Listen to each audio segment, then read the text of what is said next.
Joining us on today's Performance People are a father and daughter who are teaming up on the small screen. Richard Hammond is a household name, making car shows with Jeremy Clarkson and James May for 20 plus years. In his latest TV adventure, he teams up with his daughter Izzy by his side, and they show how hard it is to keep his car restoration workshop alive. These two performance people prove that passion can become a business. But I still think I was away too much. I mean, I really do. I missed too much. Yeah. I think, we're lucky. You're very bright, so's your sister, so's your mum. We've been able to get through that, but I think I was away too much. I missed too much. Like, my earliest memories of you are more like talking to him on the phone. Yeah, that makes me want to cry because you don't get that back. So team, you've got a new series coming out, new season coming out, season 3, I think it is now, of The Workshop on Discovery, Yes. Which is all very exciting. When we were watching the episode, the two of us, I couldn't help thinking how much you reminded me of my relationship with my dad. It felt like I was watching myself with my father, Izzy. Is your dad the type of dad that my dad was when I was at school, who all of my friends just wanted to be around? He was just that guy that was like fun and vivacious and got involved when there was, some crazy sports day or whatever it might be. Is he that guy who sort of, jumped onto a total wipeout challenge at school or anything like that? Was that the person he was? I'd love to say yes. But no, not at all. No way. I think we've always had quite like a funny relationship. Like, we've always like joked around together. But yeah, when it came to sort of your sports days and stuff, you weren't the best with that. There's a reason for that. Because of my job. No, there is. Because of my job. I don't, my job is doing that. And I don't do that at home and in my private. I'm very conscious that if I come crashing into your life, the last thing I can afford to do is come in, hey, it's me, your dad off the telly. Yeah. That would just be awful. So I tend to do the opposite and make myself small and quiet. Yeah, don't I? That's actually quite true. Thank you, because I'm sensitive. Well done. Thank you. That's really kind. Isn't that interesting? Isn't that interesting though? Because that's kind of like, because I think the one thing that makes you so relatable, Richard, is that you just think that what you're seeing is what you're getting. You are that exact person in real life that you are on the screen. Have you kind of created a persona effectively for the TV that isn't the same as life at home? I think to the extent that a lot of people do who become presenters and broadcasters. I've been broadcasting since 1988. So it's all I've ever really done for a job. Is it a compensatory device? Am I making up for naturally being quite shy? Possibly yes, to an extent. I'm more comfortable in any other circumstance. If you put me in a live radio or television studio, my heart rate goes down. I'm totally comfortable and I love that. I feel safe and in control. Whereas if you put me at a school sports day or with a load of other parents, no, I'm not in control. And I wouldn't want to be. It's a different circumstance. You wouldn't be the loudest there. You wouldn't be the loudest in the room. Are you saying I'm boring? No, I'm not saying you're boring. I'm not saying you're boring. I'm saying, you'll take a step back. You'll let others take centre stage, That's exactly what I'll do. But it is. Honestly, I would. I'm conscious of the effect my job has on my family as it is. And if it also meant they had to put up with me bouncing off the walls, being a TV personality. I'm not a TV personality, remember. I'm a presenter, and they're very different creatures. My job for the last 3 decades has been to go around the world pointing at things and saying, hey, isn't that amazing? And if I tell you this about it, it's even more amazing. But I'm just one of the tools, along with camera, sound, director, light, editor, production, to bring that to you. My job happens to be the on-screen bit. But it's not, I don't go around the world saying, hey, look at me, or look at what I think about this, aren't I amazing? My job is to say, look at that. So I don't consider myself a TV personality. I'm an old-fashioned presenter. I am a dunce. Yeah, that is interesting about not letting sort of celebrity get in the way of stuff, because it's uncomfortable, isn't it, as much as anything else? I mean, if you turn up for a school sports day and you got a couple of a few Olympic medals, whatever it might be, around your neck, it's the last thing you want to be doing, isn't it? It's the last thing you want to do is suddenly find yourself in a sailing race against somebody else who's then, going to challenge you to a thing. You just don't even want to be put in that environment, do you? No, you don't want to amp it up. But the only thing I can sort of really relate to, we got a daughter who's 7, Bellatrix, and I was going to ask you, Richard, Izzy, how have you managed that, being away from home a lot and just And not still getting being, loads of stick Yeah. for it all the time. That's right. I think they've just been relieved. Occasionally, I come home and annoy them. It isn't easy. I've said to Cameron, I'll say my bit, and then I want to hear from what you think. Okay. But from my side, I've said, I remember I used to have went through a rash of all the camera operators, particularly having kids. Because don't forget, on the show that I do with those other two idiots, we've been doing that 23 years or something. So some of them went from being your age to 46 with their own families. So there was a sudden time when they were all having kids themselves. And occasionally one of them would be sitting in a rainforest or wherever filming, a bit unhappy, why we've just had a baby and I feel terrible. And I would say, no, because your job as a parent isn't just to put bread on the table, it's to inspire. And if they see you following your dream and achieving your dreams, then maybe they'll feel enabled to do that themselves in their lives, whether it's as a doctor or on television, it doesn't matter. And that's true, but I still think I was away too much. I mean, I really do. I missed too much. Yeah. I think we're lucky. You're very bright, so's your sister, so's your mum. We've been able to get through that, but I think I was away too much. I missed too much. I really did, and I never get that time back. She's not a little girl anymore. Yeah. She's still only 2 foot tall, but she's Thank you. not a little girl anymore. I think it's a fine line, really, like what you said. I think there is that side of obviously, going out and like achieving, especially like you coming from where you came from, like sort of did it all yourself and worked hard for what you've got. There's a lot to say, there's a lot of merit in that. And for me and Will's to see that. But then at the same time, like a lot of my earliest sort of memories of growing up, like my earliest memories of you are more like talking to him on the phone. So like religiously when he was away, like for work, every single night and every morning, like Mindy would call him on the phone, we'd be put on the phone, and there's endless pictures of me and Will, as my sister, when we're like 6 years old with our hair like in top knots, like on the phone like this, like twiddling our hair, talking to him like every night. That makes me want to cry because you don't get that back. I mean, but on the plus side, you have visited me, we have gone places together, we've got to do amazing things, and I mean, you're pretty confident. Yeah. And I think part of that comes from that. And we've kept you grounded here. We worked very hard to make sure you've got a place that you come from. Yeah. Belong, that you own. Yeah. Izzy's moving into London soon and was, you don't mind me saying, viewing flats to rent with a friend.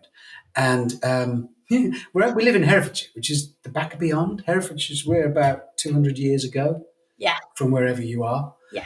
And but this is your county. And yet, as soon as you were looking at your place, you discovered you're only 5 minutes away from one friend that you grew up with, 10 minutes walk away from another friend, and then you went to discuss it with your mate in a pub, and the guy serving was somebody you went to school with from the age of...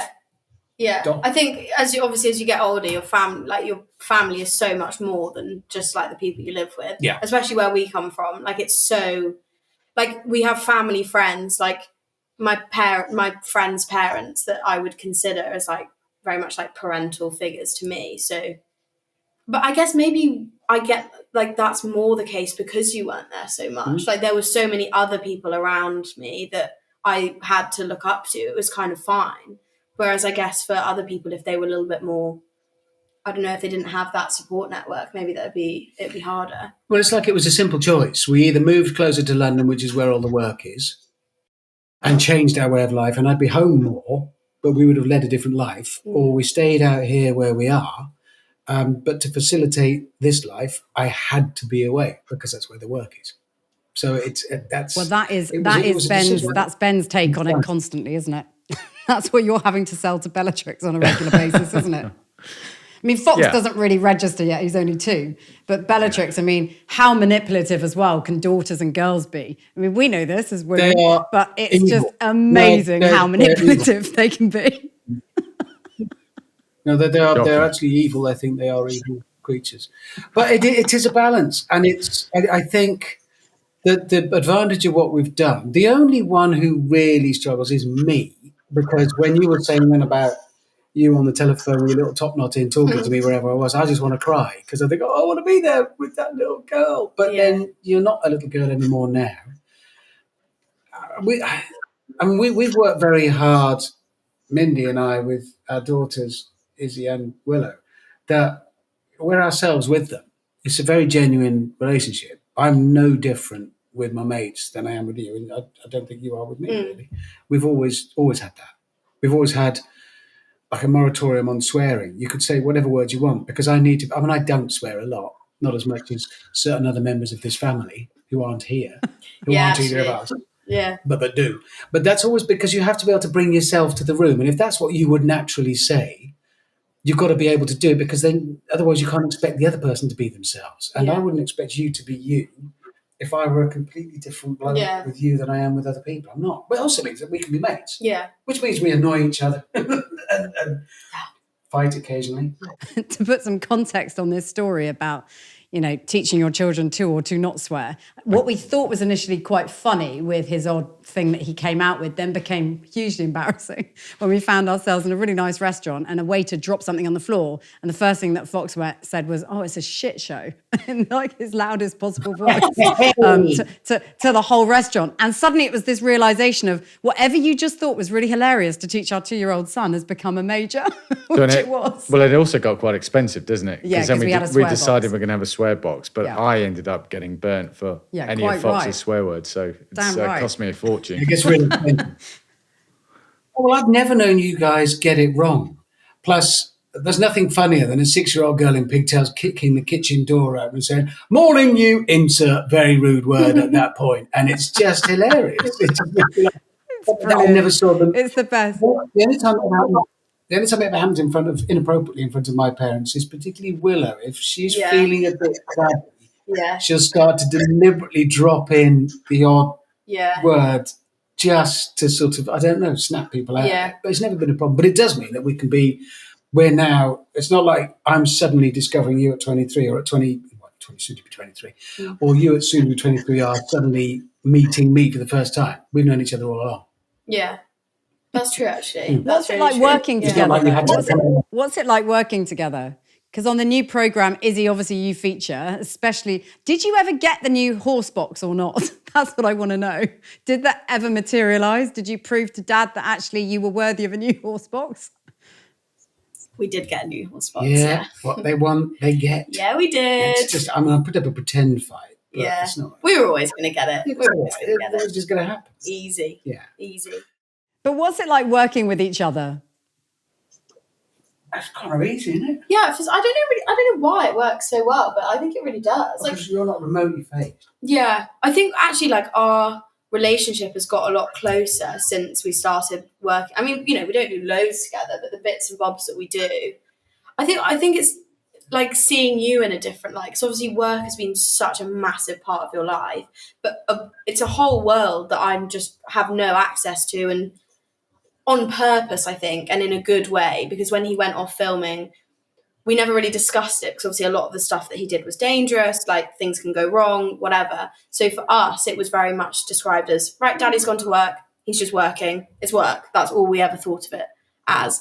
Whereas now, obviously I'm older, I kind of know what he's doing more and I see it more and I'm like, that's actually kind of cool. Like, that's kind of interesting. I like that. And then obviously I see you do it and I'm like, fair play. You've been doing quite a cool thing for a while. That's kind of fun. What's interesting is he has never shown any interest in media or broadcasting as a career. And I wouldn't try and sort of push that onto you. She's very bright and has just finished degree English Bristol. And suddenly in the last year, she's started going, actually, it's quite interesting. Yeah. And that's both being on screen, which you don't struggle with because you've been around cameras your whole life, but also production, also what goes into putting a show together and what goes into the broadcasting in the broader sense, which I think is great. That's really, it might not be a career for you, but at least giving it a shot. Izzy, has it given you kind of almost like a newfound respect for your dad as well, knowing sort of what because it's all very well but it's all very well to film a thing. It's all very well to film a thing and to make a thing, but to make something successful and repeatedly successful is really hard. And I think a lot of people take that success for granted. It's actually it must cast him in a new, very intriguing light. Yeah, I think so. Like, it's a newfound, I don't know if I'm going to say respect. I mean, that's a pretty strong word, but Don't go it's that just seeing far. him in a really yeah. Grudging respect. Yeah, it's just, I don't know, it's a way of seeing him differently and like seeing, because it was just such a massive part of his life and obviously still is, and I've never even known about it before, like I've never experienced it before. And also because what you're doing now is so different, like you have complete control over this, like this is your, so obviously the workshop is a workshop in itself, and it's got the film crew on top of that, like making the show. So it's incredibly, like there's so much going on at the same time, and actually it's quite impressive to see you kind of juggle things, not always amazingly well, but to see him sort of juggle all the different sides of it, it's really like it's pretty impressive to see sometimes. It's quite interesting to watch Izzy. If I've stressed one thing, it's that in your 20s, you're lucky because I've worked hard, and if I've worked hard for one thing, it's so that in your 20s you can try stuff, try different careers, different jobs, different lifestyles. Because I didn't. I went straight into radio at the age of 18, and I was obsessed, and that's all I did was work. And I see the fun you have with your friends and the stuff you do. I didn't do any of that. I just worked. I lived in whatever bedsit was nearest the radio station I was working at and just did that. And I wouldn't want that for you, because you don't get your 20s, you don't get a second go at that. Yeah. And when you go into London and do some media work, try it. I think you're incredible on screen. You might not like it. I think your mind might work really well in production, but you might not like that, or you might love it, or you But might. it's just being able to try those different it things, and make friends, contacts, know people, yeah, enjoy it, which I think is great to see that starting to happen. yeah. Yeah, and seizing that opportunity, like you say, it's kind of a privileged position you're in, but actually you can. It's what you do with it next, isn't it? It's kind of trying out those different things and what sticks and what you want, because you've got the foot through the door, but then you've got to do the other bit, right? The graft and the perseverance, and almost, I guess, do you ever feel that thing of, well, if I do go down this road, I've kind of got to throw everything at it plus 20, because I know that I've sort of got in through this door, and that's why I've got to show everybody how much more I'm going to make it count. I think that's probably kind of natural for someone, like obviously in my position, like obviously I do have a massive foot in the door, and It's me. it looks like this. Hello. Which is obviously always like in the back of my mind. But I guess again, like you said, it's what you do with it, and I think that's why I'm really lucky that I can try different things and hopefully find something that is like my niche that I, hopefully can be successful in and prove my own in it, and not just sort of piggyback off whatever you've done. But it is definitely something that's in the back of my mind, but at the same time, I think I would be wrong to just say, right, I'm going to do it on my own. I'm not getting any help. I'm just going to go and do something from the beginning, and I'm not going to use any, potential help that I could get. It's I don't know, it's a fine line. It's a fine line. It's fine line. It speaks to a really fundamental belief of mine, which is, any career and any trajectory that's going well and going upwards is going to be hugely reliant on luck. It has to be. And that is luck meets opportunity and all of those things, the good stuff. And you need some good stuff to happen. I started in radio in 1988, and I happened to hit all the lucky patches. And I did, and I ended up doing really well and having a great career. I think the key thing is, though, dealing with luck and opportunity when they happen, and they will at some point land on your plate. When they do, you've got to pick it up, and it's heavy, really heavy, because what you've got to do is work hard enough to retrospectively earn it. When luck arrives, you've got to look at it and think, that's amazing, and now I'm going to work as hard as I would have had to work for it to have just happened, for me to have earned it. You've got to earn it after the fact. Lucky thing comes along, wow, that's brilliant. Now I'm going to throw myself at it and work hard enough to deserve it. And that's key, really key. Mm.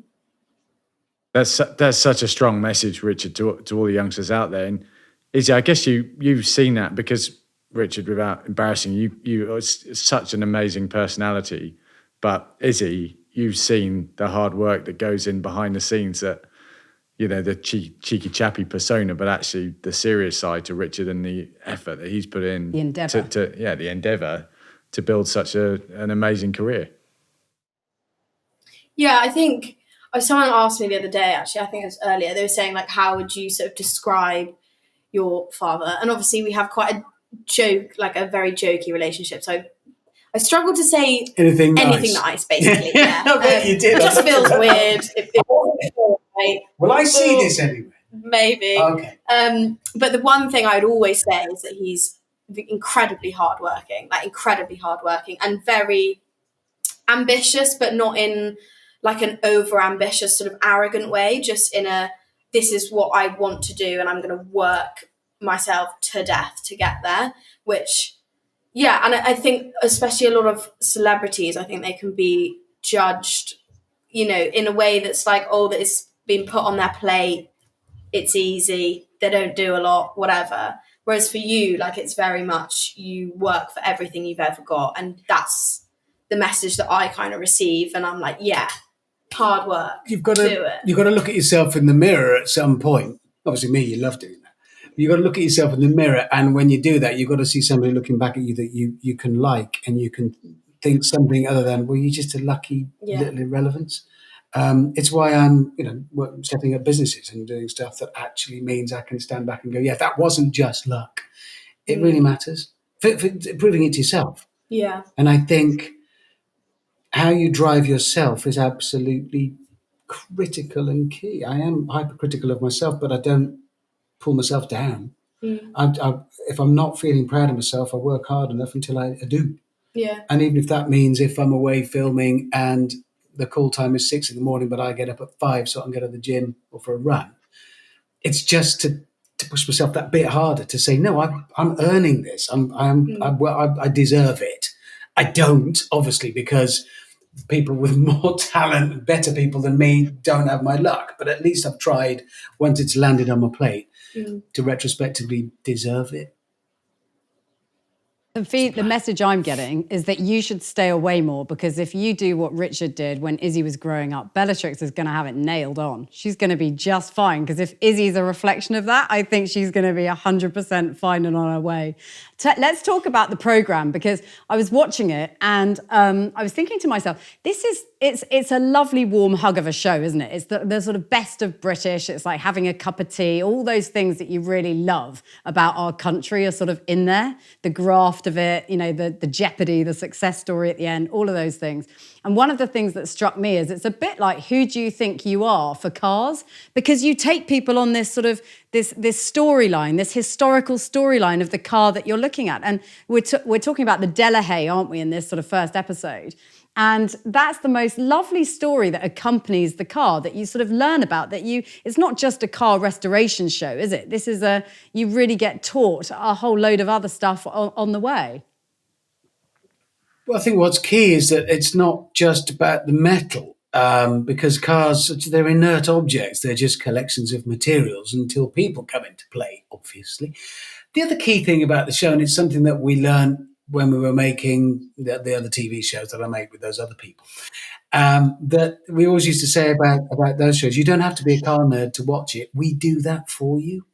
That's the point, which means it's a broader interest and appeal. It's a bit like, we will, as people, as viewers, happily watch shows about baking, about pottery. Yeah. I don't particularly care about pottery, but watching the enthusiasm of people who do is compelling. Yeah. It's fabulous. So we will watch them in huge numbers. And I'd like to capture some of that in what we do, that you don't have to care about cars, but watching Neil struggle to restore something. And we can all grasp the concept of time and budget. And if it's been made clear that this man, I don't know quite what he's doing, but he seems to care about it very much, hasn't got enough time or budget to do what he's trying to do and yet really wants to, well, that's compelling. And then whatever it is that he's doing, whether it's throwing a pot, baking a cake, or fixing a car, it doesn't matter. It's a human story, isn't it? And that's what interests us all. Yeah, you want him to win for sure, and it's that you're learning about a process as well all the while, which is fascinating. But like you say, it's a family business, isn't it? That you're ensconced in, though. They're a collection of people. Do you feel a sort of a big set?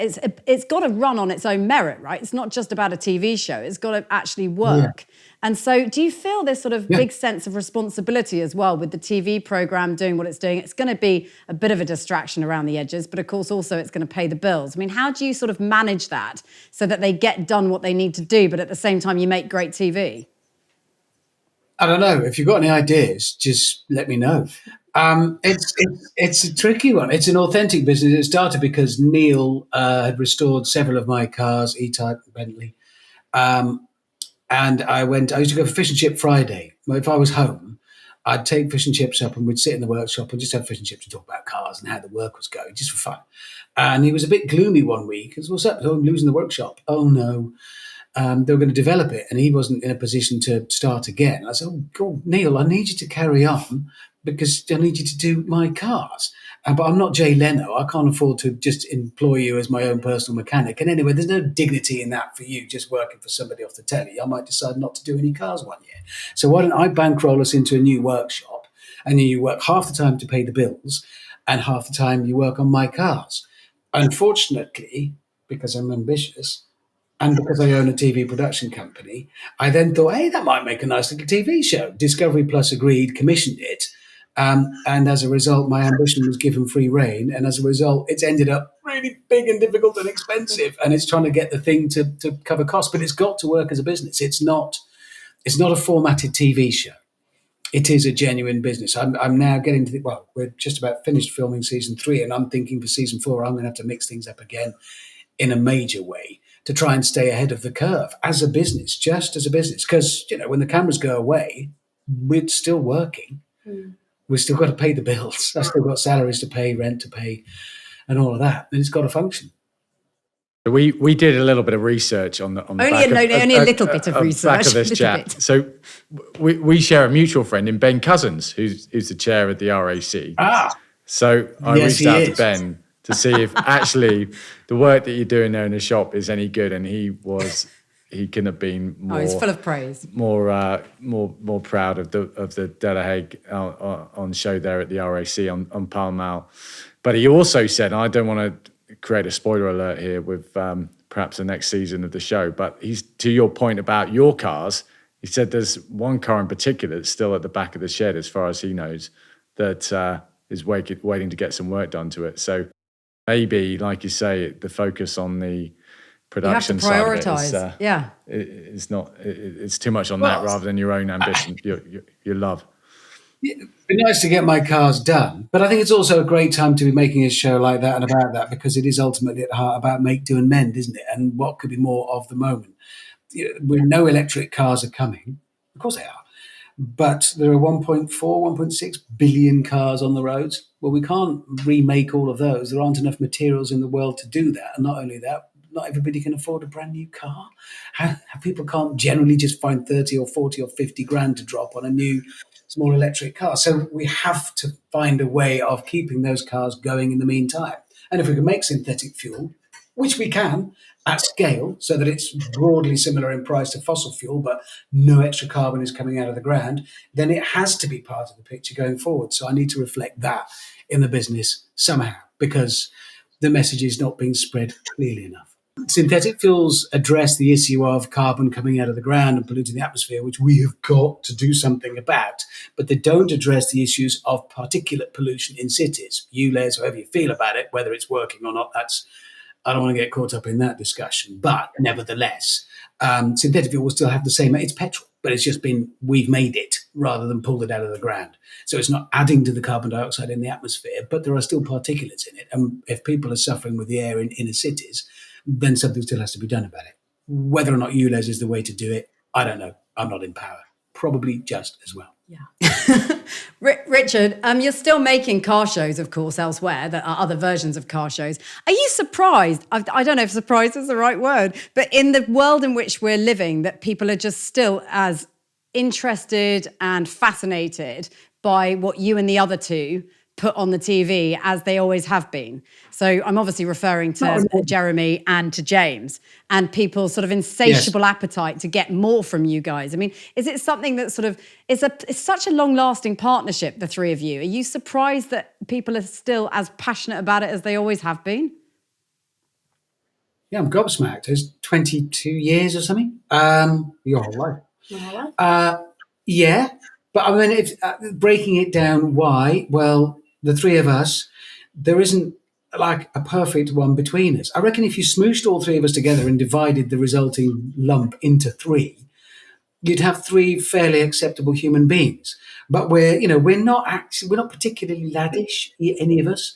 We're not standout, but we are kind of relatable in our own weird, freaky ways. But also the subject we're dealing with, cars, the very devices that afford us the opportunity to pursue everything we need beyond shelter. As soon as you step out of your cave, you want food, water, a mate, friendship, whatever kind of resources, you've got to get there. And the car has come to represent the ability to do that quickly and efficiently, which is a kind of power. We're competitive creatures, whether we're racing for the fun of it. That's just another expression of racing to the kill, to the mate, to the watering hole, whatever. It's what we do. We are competitive. And cars have come to represent a machine to help us do that, which is why they matter. They move us physically, which is why they can move us emotionally. So we're dealing with a really important subject. And yes, it's undergoing a massive change right now, which commonly is portrayed in the media as being all doom and gloom. It isn't. I think it's going to be incredible because engineering, human ingenuity, human genius will and is saving us. That will happen.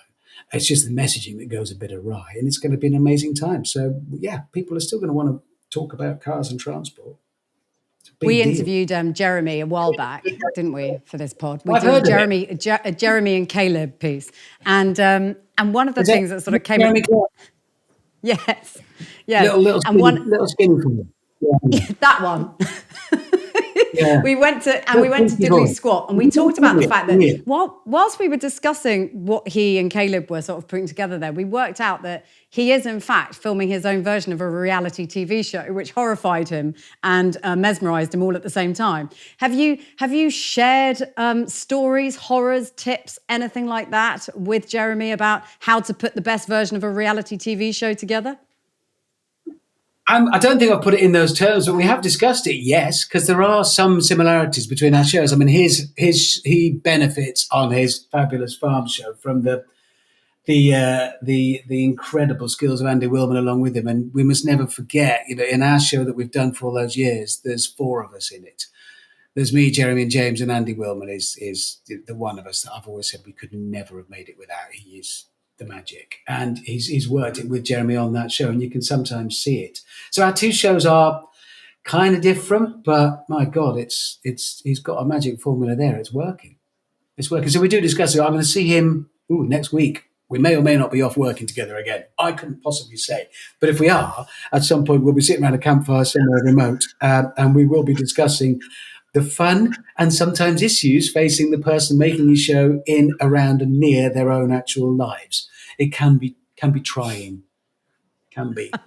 You got millions and millions of fans out there that seriously hope that you do keep the show on the road. More of the same. Yeah, keep going. Yeah. Yeah, absolutely. Cranking out the same old nonsense. Well, it's too long. I can't do anything else now. Literally nothing. What could I do? What could I do? Yeah, you'd struggle. So I'm just keeping an eye on the time. What I want to ask you both, because it's a performance podcast, is a top tip for better performance every day. So Izzy, let's start with you perhaps. Like, what's the one thing that you do every day that makes you tick? Oh, that's a tough one. That's a really tough one. Let me think. What do I do? I walk a lot. That probably sounds really weird. Yep, that's that insipid. probably sounds really weird. No, because I get quite overwhelmed and I get quite stressed. So I tend to wake up in the morning and like all my thoughts hit me at once, and I'm just want to stay in bed and not leave because it's all a bit too intense and a bit scary. So for me, I like to just go downstairs, find my dog. A fluffy creature is very helpful to have, whether it's a dog or a cat, something weird like a guinea pig. That helps. A horse, yeah. Go big, go big. Horses. Yeah, horses are great. Yeah. Horses are great. We love horses. Yes. Sorry, we do. Yeah. I don't know, I just go outside. And obviously that's easy for me to say because I live in Herefordshire with millions of fields around me. But yeah, I just get outside. That always helps me. But I think what you're doing there, because my advice would be broadly similar, actually. I think at some point in every day, do something that reminds you, this sounds terrible, but it's true, reminds you and yourself of how much you matter. So do something that is saying silently to the day. You don't actually have to say to the day, I matter more than all of you, but you have to do something for yourself, whether that is go for a walk. My middle brother, Andy, he's a head teacher. And for a while he changed school and he had to spend quite a bit of time working and living away from home in a flat at that school. And I said to him, mate, one thing, once a week, because there's always a temptation to go with your mates and do stuff, or you'll have meetings after work.